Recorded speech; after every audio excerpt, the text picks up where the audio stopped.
ബഹുമാനപ്പെട്ട ഗുരുജനങ്ങളെ, പ്രിയപ്പെട്ട കൂട്ടുകാരെ, എല്ലാവർക്കും എൻ്റെ നമസ്കാരം. ഞാൻ സിദ്ധാന്തസ് ബാനർജി, കലൂർ സെയിന്റ് ജോക്കിംസ് CP സ്കൂളിലെ 5ാം ക്ലാസ് വിദ്യാർത്ഥി. നവംബർ 14 നമ്മുടെ ദിനം, അതെ, ശിശുദിനം. ശിശുദിനം എന്ന് കേൾക്കുമ്പോൾ എൻ്റെ മനസ്സിൽ മിന്നിമറയുന്ന ചിത്രം നീണ്ട ജുബ്ബയിട്ട് തലയിൽ തൊപ്പിയും നെഞ്ചോട് ചേർത്ത് റോസാപ്പൂവും വെച്ച് പുഞ്ചിരിച്ചുകൊണ്ട് നിൽക്കുന്ന പണ്ഡിറ്റ് ജവഹർലാൽ നെഹ്റു. അതെ, നമ്മുടെ സ്വന്തം ചാച്ചാജിയാണ്.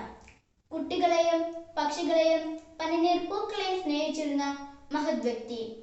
1957 നവംബർ 14 ജവഹർലാൽ നെഹ്റുവിന്റെ പിറന്നാൾ ശിശുദിനമായി ഭാരത സർക്കാർ പ്രഖ്യാപിച്ചു. കുട്ടികളുടെ ഭാവിക്കായി കരുതലോടെ പ്രവർത്തിച്ച ചാച്ചാജി ഇന്നും ജീവിച്ചിരുന്നെങ്കിൽ എന്ന് ഞാൻ ഈ നിമിഷത്തിൽ അതിയായി ആഗ്രഹിച്ചു പോകുന്നു. കുട്ടികളുടെ സന്തോഷത്തിന് വേണ്ടിയുള്ള ശിശുദിന ആഘോഷങ്ങൾ മുന്നോട്ട് പോയപ്പോൾ ശിശുക്ഷേമ സമിതികളും ബാലാവകാശ കമ്മീഷനുകളും നിയമനിർമ്മാണങ്ങളും കുട്ടികൾക്ക് കൂട്ടായി വന്നു. അതെ, ഇതെല്ലാം ചാച്ചാജി വിഭാവനം ചെയ്ത ശിശുക്ഷേമത്തിന് ഊന്നൽ നൽകുന്നവയാണ്. പക്ഷേ അർഹതപ്പെട്ട എത്രയോ പേർ ഇതറിയാതെ പോകുന്നു. കളിച്ചും ചിരിച്ചും പഠിച്ചും ചിലവഴിക്കേണ്ടുന്ന ബാല്യത്തിൽ തന്നെ കഷ്ടപ്പാട് നിറഞ്ഞ ജീവിതത്തിന്റെ ചുമട് വഹിക്കേണ്ടി വരുന്ന ഒട്ടേറെ കുട്ടികൾ നമ്മുടെ രാജ്യത്തുണ്ട്.